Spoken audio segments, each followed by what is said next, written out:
Hola, muy buenos días, señor presidente.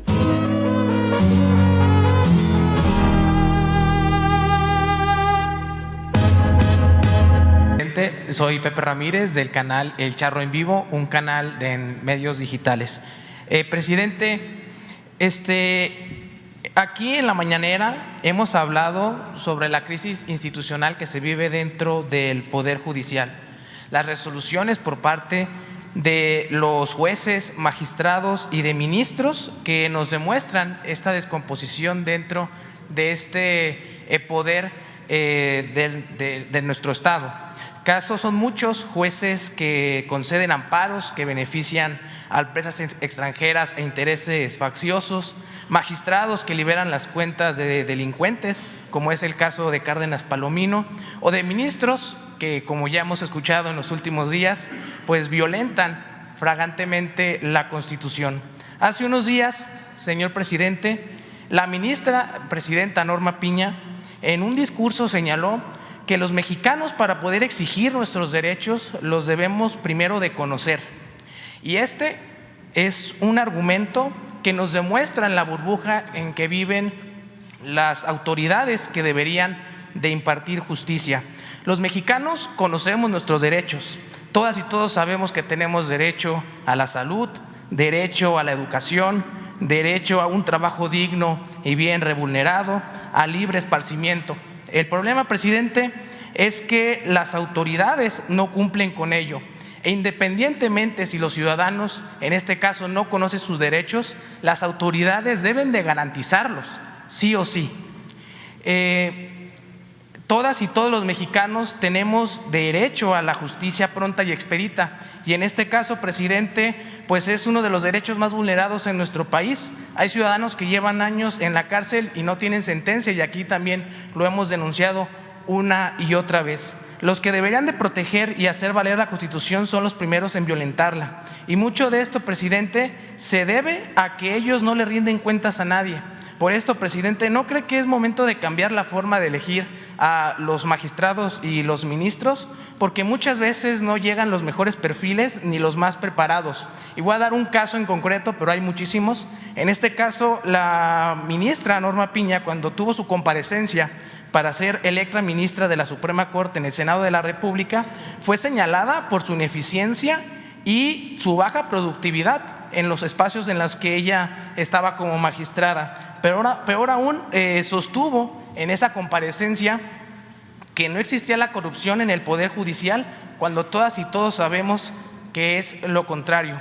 Hoy se habla de pesos y contrapesos, de que el Poder Judicial es el contrapeso del Poder Ejecutivo. Y la pregunta es, y creo que muchos mexicanos nos la hacemos, ¿quién es el contrapeso del Poder Judicial?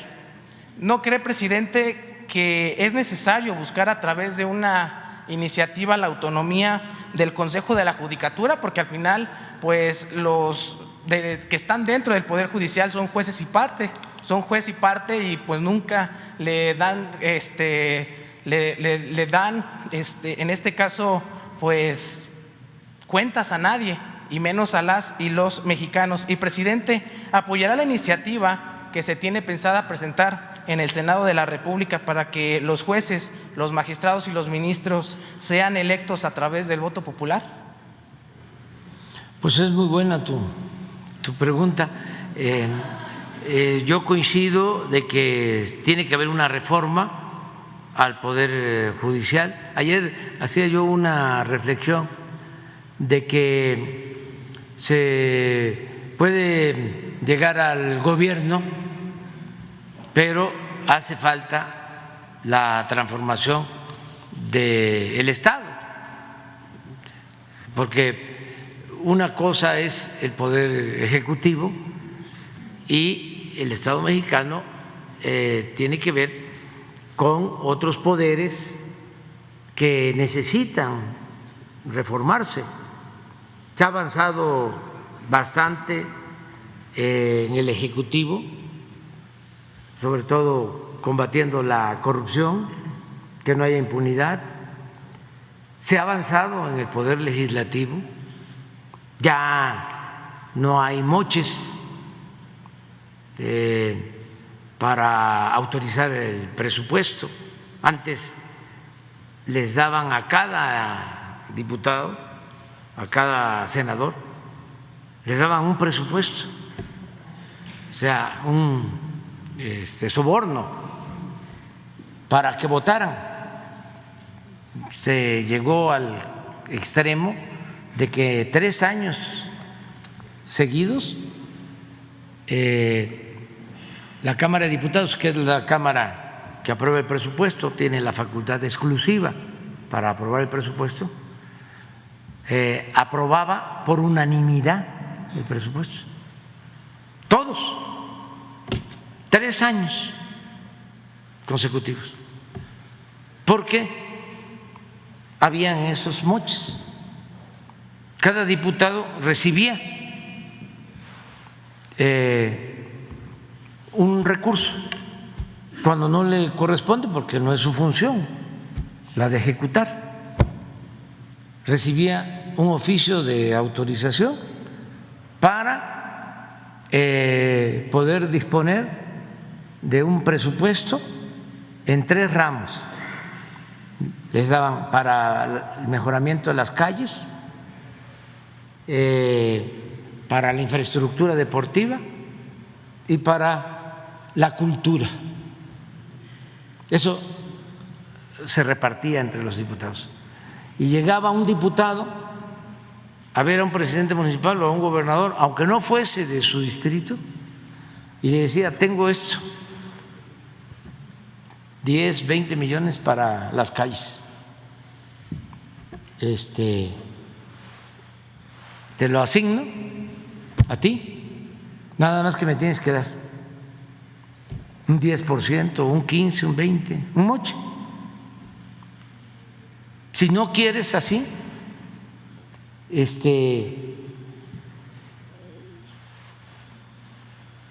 se hace la obra, nada más que yo propongo a la empresa constructora. Así era. Y a los líderes de los grupos, a esos les daban más para repartir. Eso ya no sucede. Por eso nosotros no sacamos unanimidad en la aprobación del presupuesto, pero no quiero unanimidad, no, a ese precio, lo que diga mi dedito. Entonces ha avanzado la Cámara de Diputados, la Cámara de Senadores. Fue muy vergonzoso que cuando autorizan, cuando aprueban la reforma energética, les dan dinero para votar. Y hay algo, bueno, no lo voy a decir ahorita porque tenemos invitados y aquí hay pluralidad, pero está demostrado, está preso el que estaba de director de Pemex, y en su declaración oficial habla de que recibía la orden de darle dinero a legisladores, no voy a decir de qué partido para no meterme en eso, para votar por la reforma energética. Entonces eso ya no.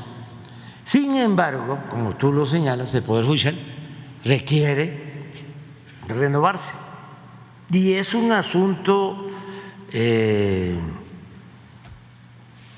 complejo, porque es un problema estructural. No son los jueces nada más, no son los magistrados, no son los ministros, es, vamos a decir, la abogacía y la formación de los abogados y las escuelas y la educación, porque se tiene que tener abogados rectos, profesionales, honestos, cercanos a la gente. Hace unos días comentaba, si ministro, ¿no?, que canceló la ley electoral, uno solo, como Su Alteza Serenísima, como representante del Supremo Poder Conservador.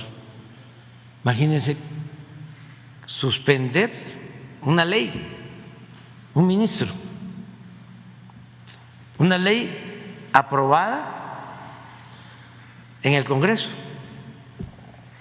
Si hay un poder que tiene que ver con el pueblo, que tiene que ver con la soberanía popular, es el legislativo. Y que una gente que no es electa por el pueblo suspenda una ley, pues ya se pueden imaginar lo que eso implica. Bueno, si ese mismo señor con facultades amplias, abusando del poder, dijera: a ver, presidente, usted que está cuestionando tanto al Poder Judicial, nombre usted, proponga usted a los 1.500, 1.800 jueces. Nada más que tiene usted que garantizar que sean profesionales, que sean honestos, que sean cercanos a la gente. ¿De dónde los voy a sacar? Es un problema estructural, o sea, no es un asunto que se pueda resolver de la noche a la mañana, y así estamos en otras profesiones. El caso de la abogacía, pues toda la formación en los últimos tiempos tuvo que ver con el derecho privado, con lo mercantil, con lo penal, y el derecho público casi desapareció. El derecho laboral, el derecho agrario, el derecho social. Ya no se enseña eso. Cambiaron los planes de estudio. Entonces, ¿qué necesitamos? Pues seguir avanzando, ¿sí?, seguir reformando, transformando, mejorando los planes de estudio, poniendo en correspondencia la educación con la nueva realidad que estamos viviendo en el país. Y algo que es muy importante, que tiene que ver con lo que ya hablamos, es fortalecer valores y el humanismo, que en todas las escuelas, en todas las profesiones, hay un tronco común sobre humanismo, sobre moral, sobre ética. Y después, ya, que vengan las eminencias en lo técnico, en lo científico, pero que nada humano no sea ajeno, para tener así buenos profesionales, porque si no, pues todo es mercantil, todo es material, y lo espiritual se queda de lado. Es un asunto estructural, es un asunto de fondo, es pensar en el bienestar material, pero también en el bienestar del alma, entender que la felicidad no solo es lo material, no solo es la fama, los títulos. La felicidad es estar bien con uno mismo, estar bien con nuestra conciencia y estar bien con el prójimo. Esa es la verdadera felicidad.